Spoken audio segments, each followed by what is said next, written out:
Welcome, everyone, to Around the ACL. Michelle Thompson here with Trey Ryder and Jake Brandon. And we have our fifth signature coming up this weekend in Utica, New York. So, going to get into our brackets for that as well as our teams lineup. And that'll pretty much be the entire show. We've got a lot to get to. It always takes a while to go through our brackets. And I was telling Jake before we hopped on, it is so hard this season not to just go chalk. Like, it's so boring making our picks. Like, I'm like, I don't know how I could pick anybody but number one or number two. So, going to be interesting to see if we can break that streak or if it's going to continue to be our high level seeds making it to the end. But it's definitely hard to bet against them. Trey, I hesitate to ask how you're doing. I'm okay at the moment. I wish everybody at home could just see the fit that I just threw about my Wi-Fi here at the HQ, but would have been good TV. But apparently, city public Wi-Fi better than Wi-Fi here in the HQ. So coming in clutch. I'm living the dream over here, Meesh. That's all I can say. Jake, how about you? I'm doing okay. I feel like I'm doing a lot better than Trey right now, personally. But no, I had a good weekend. Maryland State Championships were on Saturday, so I decided to wake up super early Saturday morning and go get a haircut. And the barber messed my head up. It is the shortest haircut I have had probably in my entire life, and I am not a fan of it at all. Not to mention, I also played like complete garbage at the Maryland State Championship, so that wasn't a very fun day at all for me. But here we are, Tuesday. I'm driving up to Utica, New York tomorrow. It's going to be a fantastic weekend. It can only go up from here. That's what I'm thinking in my head right now. Well, for everybody that picked the team that Jake was on for Crew Cup for that Facebook post, there you have it. He sucks. Why'd you pick him? Well, I mean, we're still better than I'll be honest. I had no idea that was being put together until it was literally posted, and I definitely got the best team. Your team was fire. I got Jay Rubin, Jacob Trzynski, and Sarah Cassidy. I literally just need to throw like sevens, and we're going to win this thing. So okay, well, don't say that because I said I throw a six, and everyone's like, that's a perfect game in Crew Cup. I'm like, oh my God, you know what I mean. Stop being like that. Okay, I'm going to throw a three then. Whatever, guys. Anyways, without wasting any time, let's get into it. We are going to start with doubles here, and let's go for it. This is Jamie Graham and Jacob Trzynski's bracket. Oh, let's get rid of that. That doesn't look good, does it? Hold, please. There we go. All right, we can do this. It's my first time, you guys. All right, Jake, why don't you get us started with bracket A? Yeah, I mean, I'm really quick going through bracket A. I mean, and we alluded to it before. I mean, you alluded to when the show started about how it's so difficult not to go chalk. This feels like a cakewalk for Jamie Graham and Jacob Trzynski, right? I mean, you look through this bracket. There aren't a lot of teams that stand out and scare me, especially on their side of the bracket. I don't really see, Matt Wilson and Colby Shear below them, putting up much of a fight. And I don't really see Austin Kipple and Logan Dupler putting up much of a fight either. But every other team on that side of the bracket, not very good. I mean, no disrespect to any of them, but compared to Jamie Graham and Jacob Trzynski, I don't think any team on this side of the bracket holds a candle to them at all. And then the right side of the bracket, if we go over there, is way more difficult. You're looking at it, you got teams like AJ Sims, Braden Wilson. You got Sebastian Schaefer, Ford, and David Morse. Stephen Bernasette, Philip Lopez Jr., Fisher Hamilton, Landon Crabtree, Ryan Winzo, Nika Morales. That side of the bracket's way more entertaining, way more difficult. It's a matter of who on that side is going to be facing off against Jamie Graham and Jacob Trzynski.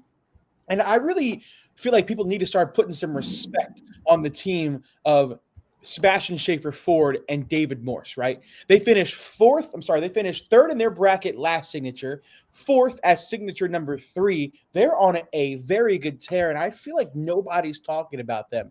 They are a very good top 20 team in cornhole right now, and they are well on their way to requalifying for next season. So, hey, talk about Sebastian Schaefer, Ford, and David Morse. Well, I think, Jake, the thing is they are playing really well. But the question that I look at when I'm looking at brackets is, do I think they can win? Oh, absolutely. And I think they have a decent chance. If they can beat AJ Sims and Braden Wilson in this top quadrant, I think they have a legitimate chance to make it to that king seed game. We could very easily see a Sebastian Schaefer Ford, David Morse versus Jamie Graham and Jacob Trzynski-Kinksey game. And then at that point, it's just about getting lucky once or twice. If you can start stringing together some good shots, some lucky bounces your way, you could very easily be the king seed of this bracket. All right. Trey, what do you think? Yeah, I would agree that this is a Graham and Trzynski bracket, and I'll play a little bit of spoiler. I really, I like Trzynski and Graham's path more than I like their number one team, companion in Tony Smith and Mark Richards, who get the number one seed in the next bracket. So in the end, yeah, Graham and Trzynski, this is you better win it because there's no excuse if you don't. All right, let's get into B. Take it away, Trey. So the theme for me for this bracket is Tony Smith and Mark Richards would have a really hard time with this bracket last year or the year before. And the reason for that is there's a number of teams in this bracket that could stand in the way if they can channel what they were a year ago, a year and a half ago, right? Start in the top left quadrant, and actually one of the best opening matchups that I'm seeing across doubles, Justin Rule and Tanner Halbert up against Jack and Jake Gore. Now, these two teams as individual players, the summation of all of their skill is actually quite high, but sometimes, especially when we talk about maybe even the Gore brothers, it's not 1 + 1 = 2 or 1 + 1 = 3. It's 1 + 1 = 1.5. Right? So sometimes it's bringing them together. They don't see as much talent. In the realm of Justin Rule and Tanner Halbert, just wild inconsistencies this year. Tanner Halbert, I was getting ready to say he's done, and then he goes on this really deep run at the last signature event, and you say to yourself, well, does he still have it? And I think that's the question that we're kind of answering here, both of which I think could pose some type of obstruction to Tony Smith and Mark Richards. And then you add on the fact that in the bottom section of this bracket, you have Derek Holland and Alex Rawls, easily a top 10.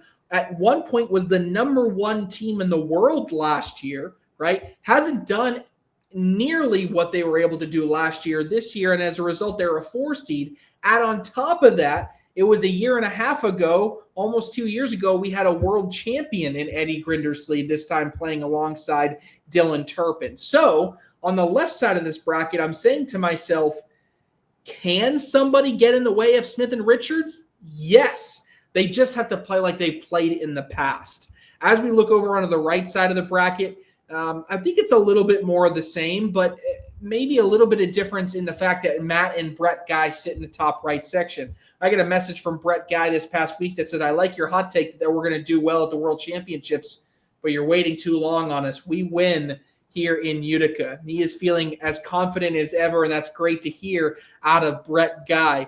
Now, for Matt and Brett, I do like their section, but again, it kind of speaks to, do I get the Quinn Reeves from last year in order to pair with this Austin Wasco this year? Because if that is the case, Wasco and Reeves would not only be a top 5 team in the country, Austin Wasco would be legitimately in the MVP conversation, right? You could maybe argue he's already there, but to me, he needs to have better consistent play in doubles in order to get there. Wasco is looking for a partner in Quinn Reeves, who just hasn't been as consistent this year. If they can put it all together and Quinn can play like he played last year to get that title, hey, look, we could be talking about a team that could really put up a fight. So I think that Smith and Richards are vulnerable in this bracket more so than Graham and Trzynski are, but it's going to require a couple teams to play to their potential. All right. What do you think, Jake, before we get into C? Yeah, bracket B, the only real note I wrote on that one is also about Austin Wasco and Quinn Reeves finishing as the number 1 elite team last year, obviously using that to propel them into the pro division this year. They've had a lot of chances, but have not been able to capitalize and take advantage of those chances. I think this is another really good chance. I love their path. I think they have a really good chance to make a strong run in the B bracket. When we go over to the C bracket real quick, I mean, I think this also has the chance to be pretty chalky. You got that number 1 seed in Sammy Soto and Gavin Cano. I mean, you even have they're probably going to end up facing off against Ian Cripps and Jimmy Human. Wait a second, what What is that? What is that 20 seed down? Is that a 20 seed of Eric Davis and Tony Forbes, ladies and gentlemen? What on earth do we have going on there? Stop the presses, stop everything. That team is a team to watch in this C bracket, a team that on paper by themselves are very good. You pair them together, they're either going to go 0-2 or they're going to demolish everybody and win this bracket. And I'm leaning more on the latter side of that. This team is very, very good. I would like to watch them a lot. On the other side of this, right side of the bracket, Harbaugh and Ellis finally have a good seat. They finally have been able to dig themselves out of the trenches and have a pretty simple path to a good finish as well. I mean, looking through here, they should very easily win their quadrants. If there's not a big surprise from somebody else, but looking down here, Alan Rawls, Chris Kingsbury, they don't scare me a lot when it comes to Devin and Jeremiah. I think they pair up really well against each other. Chase Lester, Ty Thompson, a team that is kind of sneakily fought their way into a 6 seed on the back of Ty Thompson. He's had a fantastic rookie season.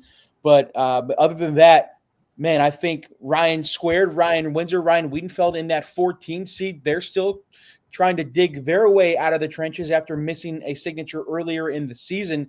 So besides that, man, I'm thinking Jeremiah and Devin versus a Tony and Eric Davis king seed game in this bracket. I like it a lot.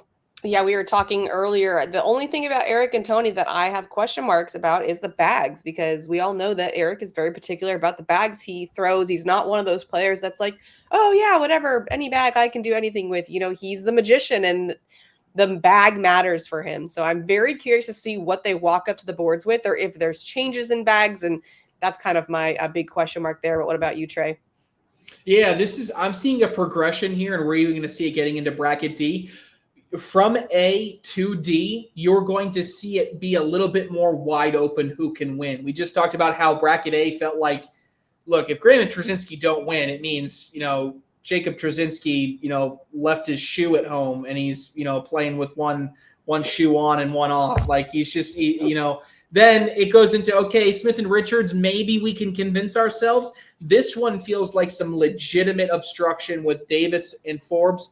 But I also think on the other side, Ellis and Harbaugh are hitting their stride. I really like the position that they're in there. But that transitions us, I think, to bracket D, which I think is going to be the most difficult to try to predict. I think it is the most wide open bracket that we have. We start with our 1 seed. That is going to be Justin Burton Jr. and Logan Chamberlain, yes. But as we look across the competitors, especially on this left side, if I said to you that Chris Roybal and Ryan Hart finally put it all together and they win a bracket, would you be surprised? No. If I told you that Mason Trader and Cash Chamness, they have their finally put it all together bracket as a doubles team, are you surprised? No. Cody Henderson and Ethan Walker, they missed out on the last event. Are they chomping at the bit in order to get it done? Do they win it? I'm not shocked. Even Adam Hissner and Trey Birchfield, if I told you the world champions finally won a bracket this year, are you surprised? Absolutely not. No other bracket do we just have 1, 2, 3, 4, 5 people just on the left side of the bracket that anybody would be comfortable in order to predict. So when you guys do your live streaming stuff, I think it's going to come down to who picks the winner of bracket D correctly. That's going to get the most points, if you will. Jumping over even onto the right side, we're missing out on a team that just made the Final Four in Cheyenne Bubenheim and Jordan Power. You even sprinkle in, can a Cameron Belvin and Noah Almanza get some magic? Jordan Kamba and Eric Zockline for so long have kind of been continually underrated. We even throw in, hey, Hunter Thorne and Hunter Thorson. Wally picked them to possibly win an event earlier this season. Do I think Frank Modlin and Damon Dennis have the power to win this? I don't. But I'm more just saying I think this is the most wide open of all of the various brackets, just simply because I think the talent spread across the board is the deepest. I do like, if I'm Bubenheim and Power, that I'm on the side of the bracket that feels much more winnable, right? Their path may be Kamba, Zockline, Belvin, Almanza, and then Thorne and Thorson in order to get to the king seat game. And by then, yeah, you expect to play any one of those teams on the left side of the bracket. So I probably like the path the most of Bubenheim and Power, just because their path to the king seat is the lightest. But overall, this is anyone's bracket. This is the one that was the hardest. You said it, Trey, to pick. I do think that in terms of our live stream points, that's just for glory, by the way. We don't win anything if we win that, but we're having fun with it. And this was the one that I was like agonizing over, because I think I picked the exact same 4 teams last event. Graham Trzynski, Richard Smith, Ellis, Harbaugh, Power, Bubenheim. I think that's the exact same 4 I picked at the last event. So it does seem crazy. Just keep picking the same teams, but you're right. This is the one that's like, man, I like that right side so much better than the left for them. And then it's what they got to, play a couple hard games. And that seems like a better bet for me. But Jake, what do you think? Yeah, I want to say the only thing I even feel a little bit comfortable saying is that if I had to predict, I would say the winner of this bracket is coming off of that left side, just because it is so incredibly stacked. Like, I can't help but feel sorry for Justin Burton Jr. and Logan Chamberlain. They worked so hard all year to finally get them as a 1 seed, and this is what they're rewarded with. I mean, you talked about it, Ryan Hart, Chris Roybal did not have a good start to the season at all. They're going to take on Mike Hoffman and Leston Allen, who just came off of a Maryland State championship. So they're riding the high of a big win there. Mason Trader, Cash Davis have had a lot of success. Adam Hisser, Trey Birchfield, a lot of success. Maybe not this year, but then you also got to start thinking a lot of these teams are going to start feeling the pressure, because you got to start thinking about whether or not they're going to requalify for next season. Only taking the top 20 doubles teams season ended today. Adam Hisser and Trey Birchfield don't requalify. So they're going to have a lot of pressure on their backs as well to start thinking about what's going on for them as well. So bracket D is going to be fun to watch. Yeah, if I added anything else in there is here's your punishment, okay, for forgetting to sign up for signature number 4 and Cody Henderson and Ethan Walker. Here's your punishment. You're going to get a first game. You're going to have to do a play-in game, right? You don't get that bye like a lot of other top teams. You're going to play an Asher Plummer and a Richard Nyberg, right? Fine. But then you're going to have to play Mason Trader and Cash Chamness. After that, you're going to have to play the reigning world champions in Adam Hisner and Trey Birchfield. If you get past that, you're going to have to play JBJ and Logan Chamberlain. And if you get past that, you're probably playing Bubenheim and Power. That is just a path to get through the bracket. That doesn't even mean having to beat somebody in the finals, having to hold off a double dip or lose and then come through a double dip. That's just the path to get there. That is absolutely brutal. Yeah, couldn't agree more. And when we get into singles later, we have a bracket that is definitely more brutal than the rest that Jake and I were talking about. But before we do that, let's talk about teams. We are going to have a team show at this event. It's going to be the Mays versus the Woodchucks and the Bully Baggers versus the Marauders. Let's go through the Mays and Woodchucks first. In singles, it's going to be Jackson Gore versus Jacob Trzynski and Steven Bernasette versus Jeremiah Ellis. Trey, what are your thoughts?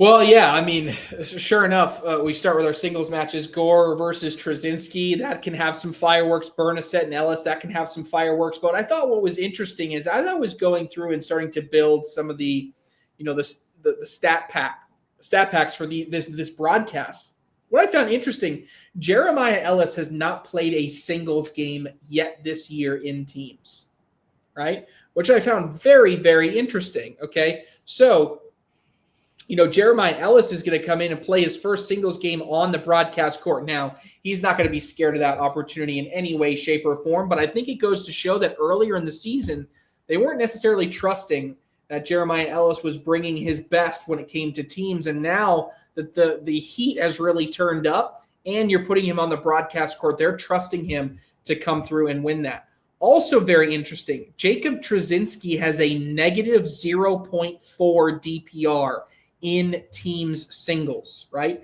His record is 2-4. Another player, star power, coming in for the Woodchucks that is not performing on the singles side. Now, the good news is the rest of the way, you look at their team, they obviously are doing well because they're near the top of the standings, but it has not been led by Trzynski and Ellis. So if I'm trying to build a case for the Woodchucks is that Two of their best players have not played well thus far, and yet they're still in a very good position to make the playoffs. So I really like to see Trzynski and Ellis are going to be able to lead by example in this matchup, because when I look at the rest of their team, I think they do have a lot of upside. But I think if they can win some singles matches, which I think they're going to be favored in both games, I really like their path. That means the Mays, in order to keep it close, I think really have to shine on the double side of things. And I think that's going to be led first and foremost by Ethan Walker and Colin Hodette. Yeah, so doubles is Ethan Walker, Colin Hodette versus Jimmy Humans and Ian Cripps. And then tandem doubles is Jalen Jones and Isidro Herrera versus Ryan Hart and Hunter Thorson. Jake, what do you think about the doubles and tandem doubles? Yeah, I love the acquisition of tandem doubles for this season. It just creates a new element into the game of cornhole that a lot of people didn't necessarily think they needed, right? Because you get the camaraderie of staying on the same side as them, so you can kind of hear the banter that these two are given in the middle of a game. But yeah, man, when I gave my predictions earlier in the year, I thought the Missouri Mays would be able to match up well against almost any team. And I didn't give the New England Woodchucks a lot of credit. But when I'm looking at this lineup, it is really hard for me not to go with the Woodchucks here, especially in tandem doubles and in doubles. Jimmy Humans and Ian Cripps, obviously pro doubles partners, so they have a lot of that chemistry. They are a top 20 team in the country right now, taking on a team of Ethan Walker and Colin Hodette, who don't normally play with each other. They have similar game styles, so you got to give them that. But again, you got to remember on these broadcast courts, a little bit faster boards, are Walker and Hodette going to be able to do what they can normally do out in the general public on those slower boards? That only time will tell for that. But if they can't, I think you got to give a big advantage to Humans and Cripps. And then on that tandem double side, while Jalen Jones and Isidro Herrera are normal pro doubles partners, they're a team that we have not seen almost at all this season.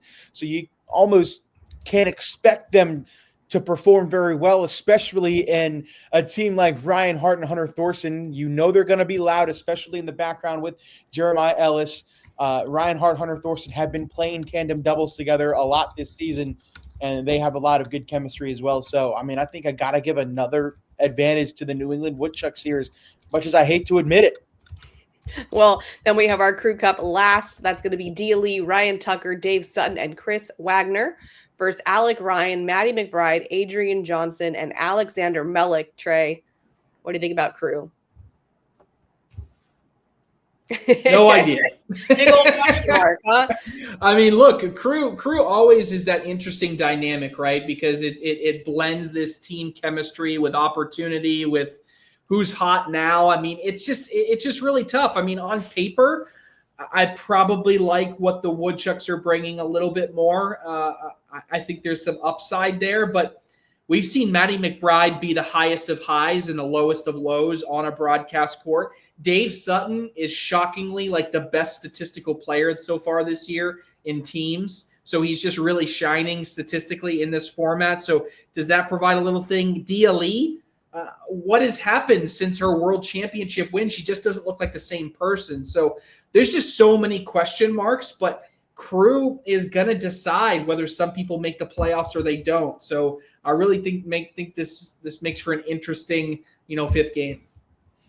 All right, then we have the Bully Baggers versus the Marauders. For singles, it's Austin Wasco versus Jordan Power and AJ Sims versus Sarah Cassidy. Jake.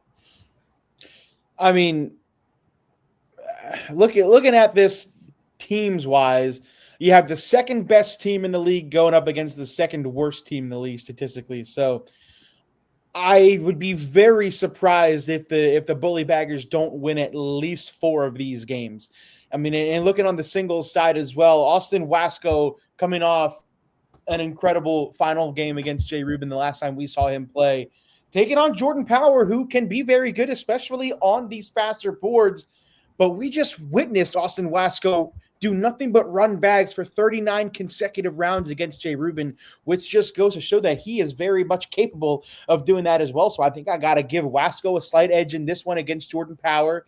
And the other one, AJ Sims versus Sarah Cassidy. This is kind of interesting right? You got one of the greatest females in the history of professional cornhole, and then you have AJ Sims, who is one of the best veterans of all time. He's made a Final Four of the singles world championships.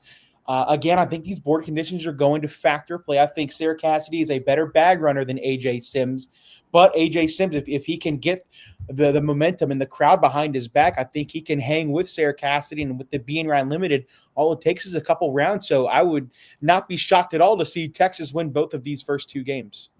I'm going to go to doubles, Eddie Grindersleeve and Dylan Turpin versus Jeremiah Hector and Chad Hunt. And tandem doubles, Braden Wilson and Quinn Reeves versus Mike Ferreira and Jeremy Schermerhorn. Trey? Someone's going to have to talk me out of the suite. You're going to have to talk me out of it. I don't like this at all right now for the Marauders. I like it a lot for the Bully Baggers. The Bully Baggers missed the playoffs last year by one game. One game. So they are playing for that playoff spot. They want it. Man, Wasco versus Power right now. You're going Wasco. I know I'm supposed to talk about doubles, but Sims versus Cassidy. I'm probably taking Sims, but Cassidy can get on a run. If she likes that speed and she can just run bags down the middle, she can be really tough to beat. But then we go to the doubles. It's like, sure, maybe 3 years ago, Ferreira and Schermerhorn would take on, but Wilson and Reeves, I don't see how that's a favorable matchup. Then we go Grindersleeve Turpin versus Hector and Hunt. Look, both Hector and Hunt have gone on big runs, but no one's got more experience than Grindersleeve and Turpin. I don't know, man. I really like how this sets up for the Bully Baggers. I think they're an experienced team. Of these players that are listed on this lineup, of the 10 players, 9 of them are from the state of Texas. You talk about home cooking on their team chemistry. Yikes. Yeah, wrapping it up with crew, Deb Odom, Owen Crick, Kenny Tackett, and Linda Peralta Ford versus Frank Maudlin, Joe Neested, Tommy Sliker, and Kiara Peterson. Jake? I think this is, if there's not a sweep, I think this is the one game that Michigan can win because, I mean, looking on it, I mean, I think I may give Frank Maudlin a slight edge over Deb Odom. I would take Neested over Crick. I would take Sliker over Kenny Tackett, and I think I would take Peralta over Ford, but that would be a very close game. But yeah, Crew Cup's always interesting, right? Because it's always like the players that you don't normally see a lot, so anything can happen. But man, let me get on a soapbox here for a second. At the start of the season, I did my little rundown of all the teams, and when I gave my prediction for how the Michigan Marauders would do, I think I predicted them to be the second to worst team in the league. They wanted to have me crucified because they thought they were going to be fantastic. Look at me now. I look like Albert freaking Einstein over here. This team stinks. They're terrible. Is this the team that traded all away their players and didn't have a single draft pick, correct? Don't do that ever again. That was an awful idea. You guys stink. Texas is incredible. I predicted Texas to be the number 2 team behind the Arizona Burn. I think they're the number 2 team behind the Carolina Coasters right now. Texas is incredible. Michigan stinks. Fix it. Go Bully Baggers. How do you really feel? Oh, man. Well, hopefully that fires you up, guys. But let's get into singles. That's going to start us off with bracket A. Trey, what do you think? All right, into bracket A here.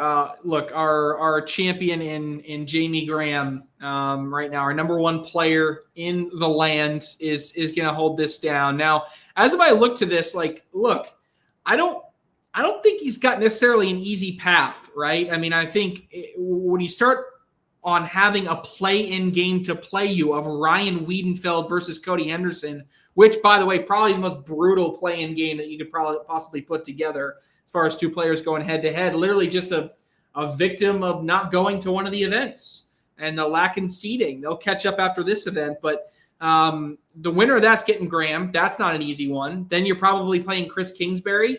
Not a walk in the park, right? And Chris Kingsbury will play those long games. Man, I tell you what I won't be watching is match 81 between Jamie Graham and Chris Kingsbury. That may take an hour and a half to play. Let me just show up when it's 17-17 in round 42. When it's taking an hour and a half, I'll show up then. Then, look, don't look now. You know who's playing really well right now? Colin Hodette, as well as Noah Almanza. I probably don't like playing either one of those as well. And then look, take your pick from the bottom, Ethan Walker, Eric Davis, right? I think this is a test for Jamie Graham. I don't think this is going to be a walk in the park for him to be on that left side of the bracket. Could he still win the entire thing? Absolutely. We've seen him do it time and time again. But I at least think there's some obstruction. Now, as we get on the right side of the bracket, Trey Birchfield kind of honestly surprised me that he was a 2 seed. I didn't expect him to be that highly ranked. It's kind of a surprise to me because I haven't seen him right at the top most recently. But again, I think his top right section is very wide open for a number of people to win it. I think Birchfield could win it. Hunter Thorne, Tanner Halbert, Gage Landis. This top right of the bracket, I think, is much more winnable than Jamie Graham's top left section of his bracket. So I think that's really wide open. On the bottom right-hand side, this is an opportunity for Zach Aiken. I know he's battling some wrist issues. Can he bounce back? Because honestly, I really like his bottom entire half of the bracket. I think this entire half of the bracket should belong to Zach Aiken if he can throw at his high level. If not, it would be in maybe Trey Birchfield's hands. But certainly if this side was the opposite of what Jamie Graham was, it would feel like a walk in the park. But for now, feels like a little bit of a toss-up with Graham kind of not knowing what his true path is going to be to get all the way to the finals. Jake? Wow, I'm kind of surprised you have that much faith in Zach Aiken because I'm looking at his side of the bracket right now. I'm looking at that play-in game to get to Zach Aiken. I'm thinking Gabe Clausen, especially if Zach Aiken has those wrist issues that you alluded to. I think Gabe Clausen has a very, very good chance of making it out of this quadrant, making it out of this side of the bracket. But besides him, I kind of want to go in the opposite direction of you, Trey.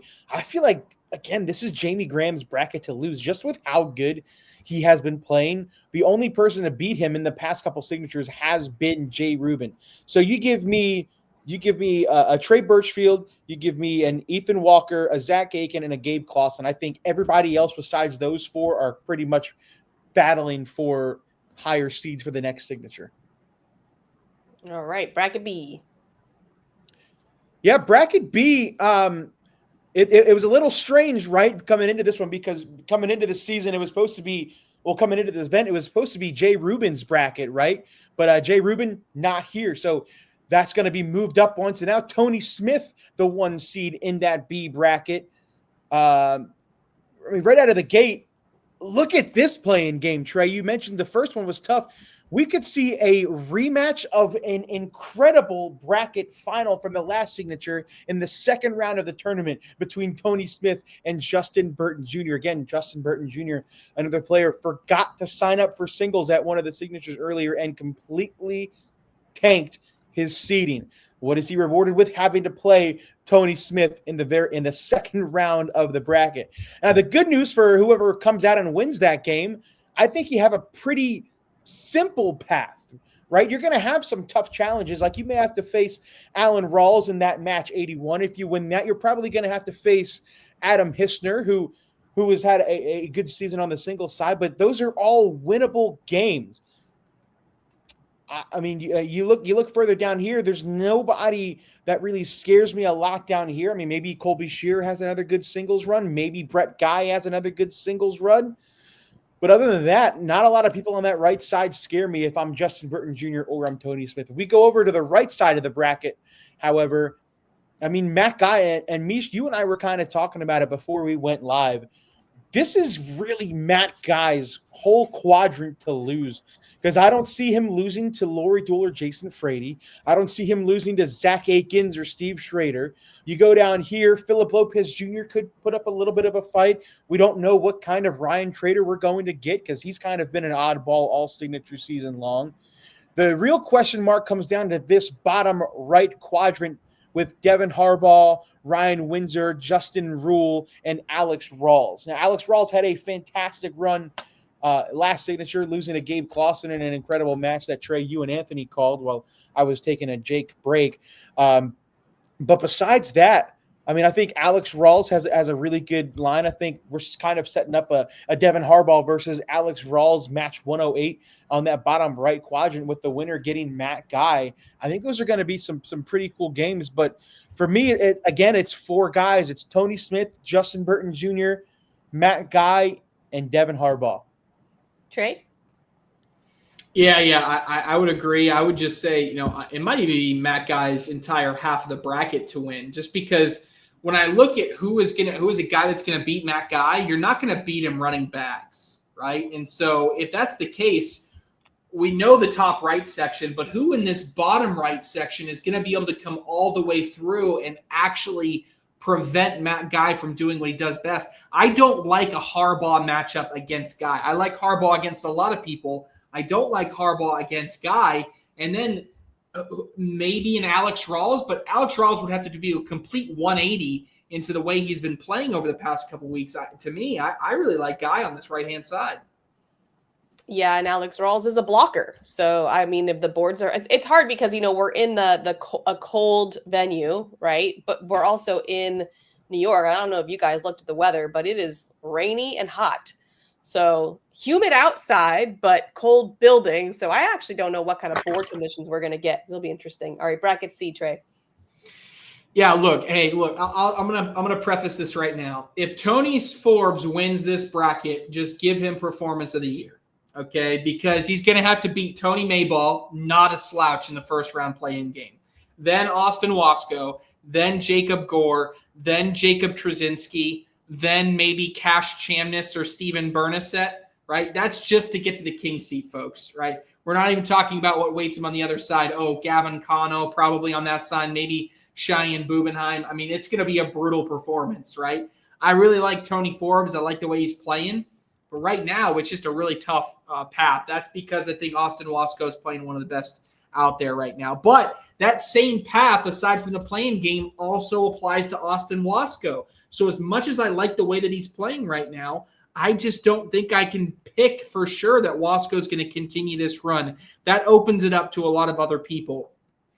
Is this finally the event where Jacob Trzynski can kind of shake off this weird seeding that he has? He's an 8 seed. It doesn't make a whole lot of a sense. If he wins this bracket, obviously gets to drop a really bad finish, we could see him skyrocket in the rankings up to a top 5 status. So I'm expecting Jacob Trzynski to make a deep run. I do like his path. He doesn't have to play one of those big gun players until match 105.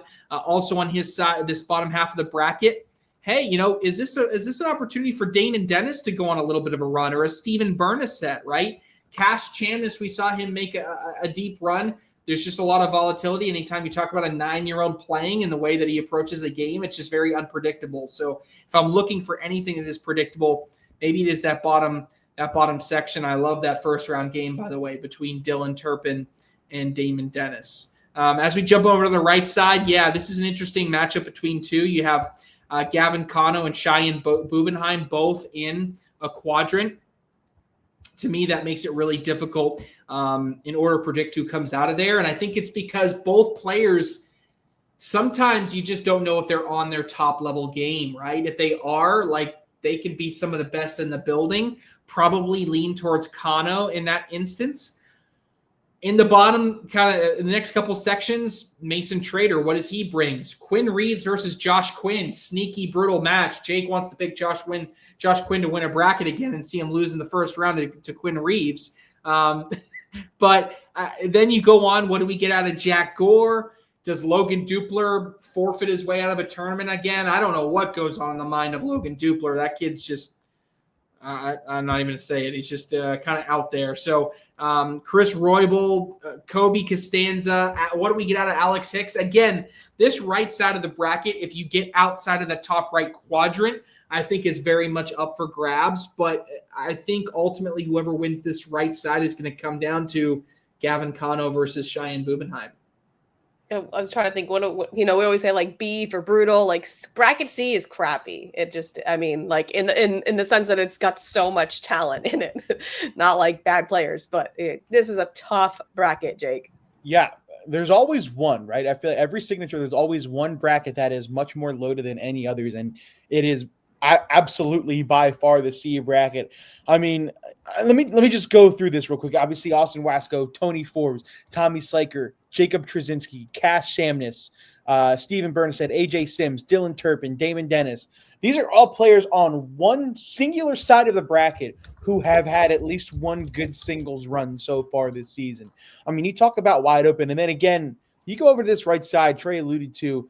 I'm liking Chris Royball's quadrant. Kobe Costanza has had a sneaky, very good single season as well, but I think I could see Chris Roybal making it out of this bracket and then having to face off against a Jackson Gore. I think this Jackson Gore-Logan Dupler match 87 will be a very good. And then you go up here, call me brainwashed.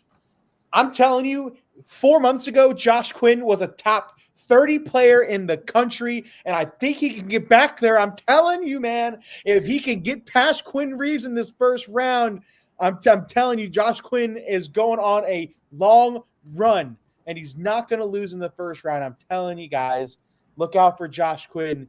But then again, yeah, like Trey mentioned, I think it's going to come down to this Gavin Cano, Cheyenne Bubenheim, because we're most likely going to get either a Cano / Bubenheim versus either Gore or maybe Roybal semifinal to get to the King seed game.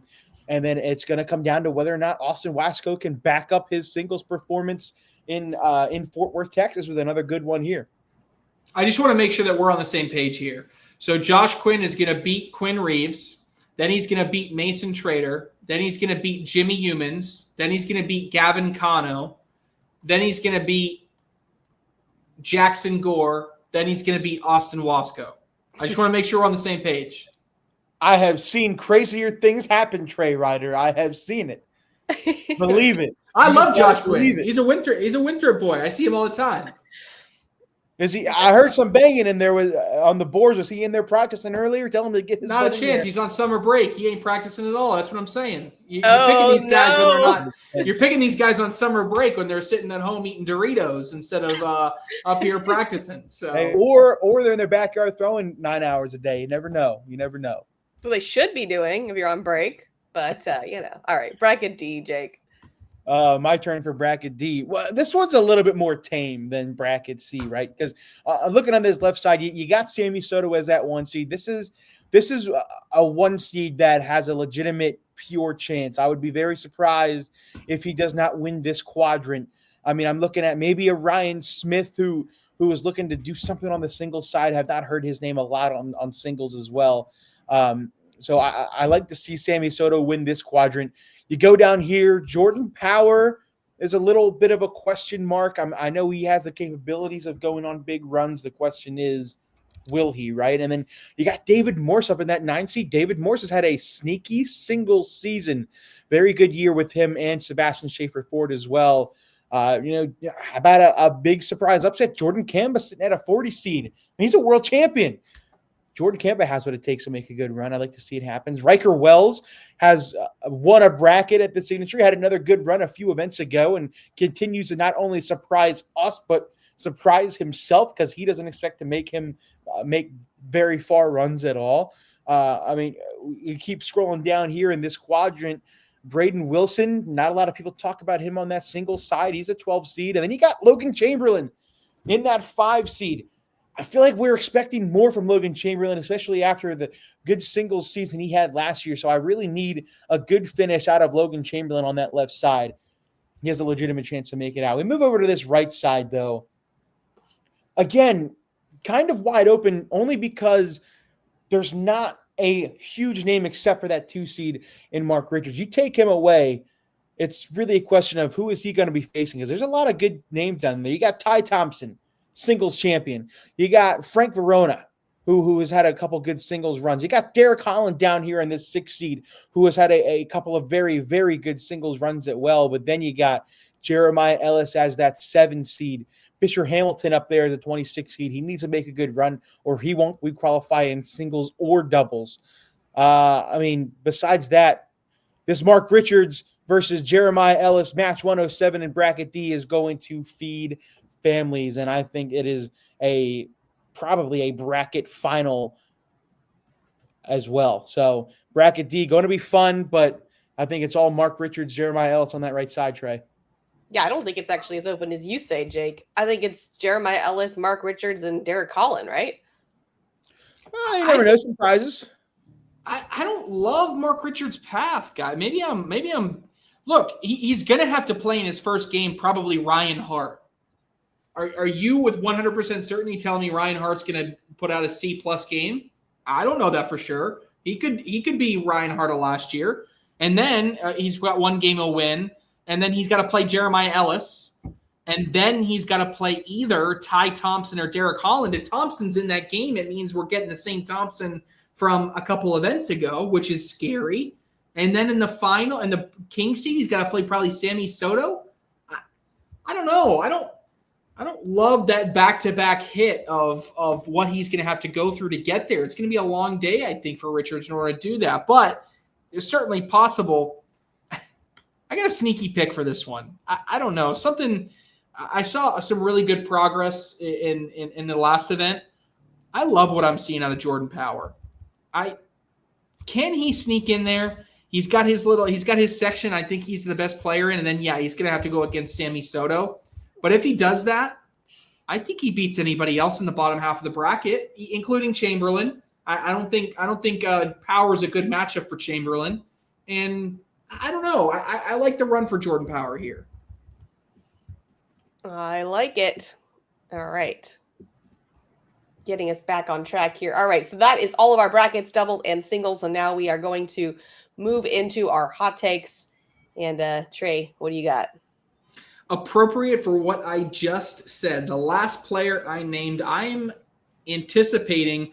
Past few events, we've had players that have double qualified. We're seeing it pretty consistently if it's your weekend. I'm going to see and predict a double qualification of the pro singles and pro doubles final four for Jordan Power. Well, he's going to love that. He is going to love that. All right, Jake, what do you got? Mine's not going to be double qualification because that would not be just a hot take. It would be a volcano, what we say. But my hot take is still pretty hot. Give me Tony Forbes and Eric Davis to win pro doubles. Book it. Well, that's very hot. Come on, baby. Ooh, that's hot. That's hot. I love it. Mine is going to go against Trey's because we're both talking about bracket D. You picked Jordan Power to win the whole thing, yes? Yes. In that bracket, yes. To win that bracket. Okay. So I say, I'm not picking the winner, but on the left side of the bracket, which we just looked at, you guys mentioned the name, but I think Riker Wells comes out of that side. This guy can just do crazy things. I think it's Riker Wells versus Mark Richards for bracket D. I think he just sneaks on in there and surprises everybody. And I don't even know. I mean, he is the 4th seed. I don't know if it's super hot, but he's got to beat probably Logan Chamberlain, probably Jordan Power, Sammy Soto. I mean, not an easy path to come out of the left side, but I think Riker can do it. Okay. And wearing pajama pants and all. And he'll be right there. Well, I trust him more if he's wearing pajama pants. Absolutely. If he can't wear the pajama pants, then we get worried. It changes things for sure. It should change the odds over at DraftKings. All right, guys, that's all we got time for. Thank you so much for joining us. We'll see you all in New York.